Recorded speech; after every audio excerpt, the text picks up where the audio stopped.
Hey there, thinkers! Welcome back to Critical Hit. My name is Est.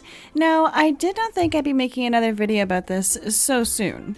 But, well, here we are. And as much as I hate that I'm right about this, here we go again. So, let's get into this, shall we? Well, where do I even begin with this latest episode of Disney's Descent into Madness, X-Men Edition? You might want to sit down, because we're about to embark on a journey through a tangled web of questionable decisions and mind-boggling choices that is Disney's latest attempt on the reimagining of our beloved X-Men. So let's rewind a bit, shall we? Remember when Disney reassured us that their decision to introduce a non-binary morph into the mix was just a one-off? And that they had no intention of using our X-Men as a vehicle to push their own political agendas? Well, hold on to your panties, because it seems like they decided to take that promise and toss it right out the window. Here we have Storm. Storm. My favorite character, and yes, the porcelain child that I was, loved this woman.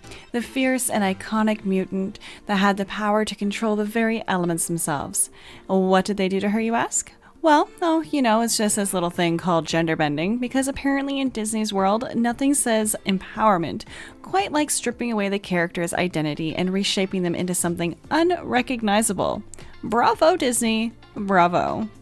But don't worry, there is more. Marvel, in their infinite wisdom, has decided to grace us with a sneak peek of this gender-bending Storm in all of her glory. Her? I'm gonna still say her. Gone are the days of strong, confident female characters. Instead, we're treated with a clearly more masculine rendition of Storm that would make even the most diehard fans do a clear double take.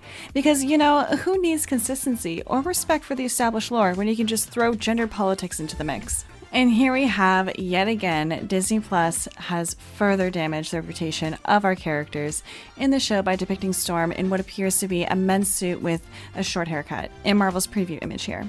This image is unveiled on Marvel.com as a preview for the upcoming prelude comic to the Disney Plus series XMen 97. Interesting, while characters like Cyclops, Wolverine, and Gambit remain largely unchanged. Don't change them, we like them. It's the female characters who seem to undergo the most drastic alterations. Why is that? Well, let me break it down for you. Firstly, it seems to stem from the influence of certain individuals within the industry who prioritize their own agenda over the integrity of the characters. While these individuals, often labeled as angry feminists, seem more concerned about pushing their ideology than staying true to the essence of the characters. And well, secondly, there's a societal bias here at play. Historically, there's less pressure for women to conform to male standards of attractiveness, where the reverse is true for men.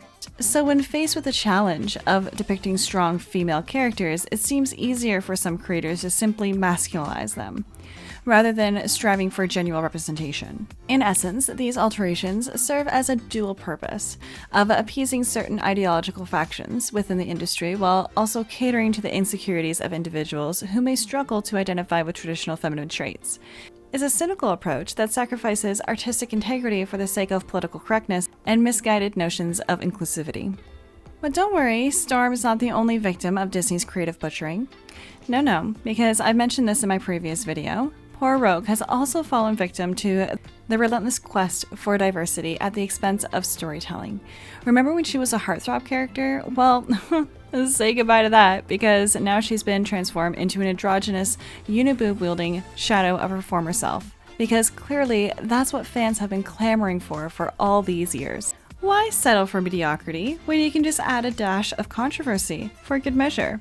Another Marvel stroke of brilliance, transforming Mystique into a father figure instead of a mother. Who cares about consistency when you can just throw it out the window in favor for a bit of chaos? Chaos. And let's not overlook the voice actor for the show who happens to be a prominent LGBTQ activist, because, nothing says quality entertainment like pushing agendas and ticking off fans. But fear not, dear thinkers, because Disney Plus is here to save the day with their hotly anticipated X-Men 97 series.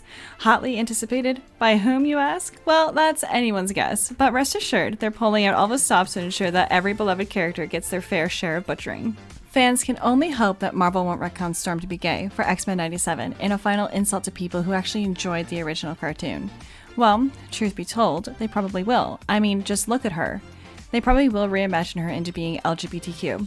And the more main characters that they can reimagine into being LGBTQ, the better it would be for them. They're going to want to showcase this as much as possible and raise their scores. So clearly, this is how they're going to get their diversity. They already have a person of color, and they made her dark as hell. Which, again, it's Storm. It's to be expected.